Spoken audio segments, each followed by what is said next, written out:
Hi everyone. Well, I've just returned from leave and it is so lovely to be back with you.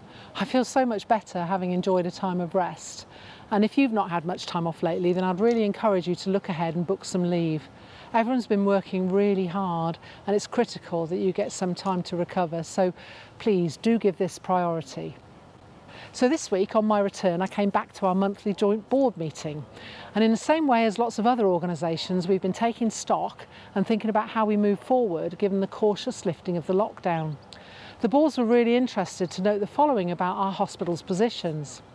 Firstly, we were really pleased to see the improving position of the hospitals, with only 15 COVID patients currently receiving treatment across the two sites and only 4 in intensive care. This is a huge improvement compared to the time when we had over 90 patients across our hospital wards. We've noted that things are beginning to get busier in our emergency departments, and whilst it's great that those needing emergency and urgent care are coming forward, we really must make sure that we've got the staff and facilities to meet this increasing demand. We don't want to go back to the long waits that we saw previously within our emergency departments at times of pressure. In thinking about our planned care, it's clear that both trusts have been doing a really good job in prioritising the most urgent cases. Each week our clinical teams have been meeting to agree who should be given clinical priority, predominantly our urgent cancer treatments, and this work has been done very conscientiously. Finally, board members were concerned, as we know our clinicians are concerned, about the increase in waiting times for routine surgery.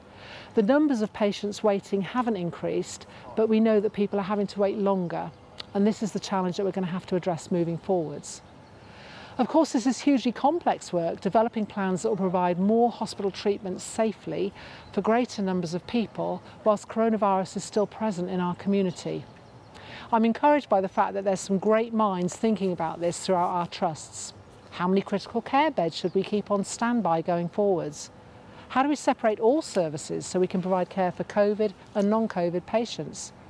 How can we ensure we're achieving safe social distancing for staff and patients in all wards and departments across our hospitals? So lots of work is underway to resolve these issues and to get a really good plan ahead for the future, and we'll share more about this as we go along. Meanwhile, I'd really like to pay tribute to 2 teams whose work has been invaluable during the recent surge and whose work going forwards will continue to be essential. Firstly, I want to thank our amazing information team. These are the staff who've been working together to ensure that we've got accurate, up-to-date data to enable us to manage and plan our services. Good data is at the heart of good decision making, so this work could not be more important. They have developed the most brilliant COVID dashboard, and this is an invaluable tool which is updated 3 times every day to show the numbers of COVID patients, the occupancy on all our wards and intensive care services, and the sickness rates of our staff. In this way, we've been able to keep on top of things, and we've been able to look out for early changes that might mean we might need to take swift action to redeploy resources. The second team I'd like to thank is our brilliant IT team. They've done a great job in helping us transform services and change the delivery of care through remote access and remote working. We're doing things very differently now in the way we connect with patients and the way in which we connect with each other. Thanks guys for making such a great contribution. Meanwhile, I think many of you know that I've been particularly concerned about how we're adhering to the principles of social distancing. And I'm pleased to say that from next week you'll see more evidence about this, with new signs going up across our hospitals to help people navigate their way round as safely as possible. We're also developing a toolkit for our managers to help them in making changes to ensure that staff and patients are safe. For example, making more changes to our existing spaces, changing rotas, or expanding our home working arrangements. Social distancing is really critical if we're to keep our patients, our colleagues and our families safe, and it's really important that we all play our part. Finally, I'd like to end with some great news. You'll know the government is starting a major new antibody testing programme, and our lab at Poole Hospital has been designated as one of the centres that will carry out these tests on behalf of the whole of Dorset and parts of Hampshire. Unlike the coronavirus swab test, which shows if someone has got the virus, the antibody test, which requires a blood test, will show if someone has had it in the past.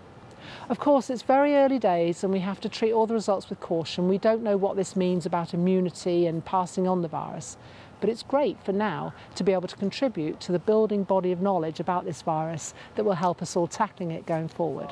We'll be offering this test for staff over the next few days and weeks, so do look out for more information. So in closing, I just want to thank everyone once again for doing such a great job under very difficult circumstances. Do look after yourselves and look after each other, and of course, stay safe.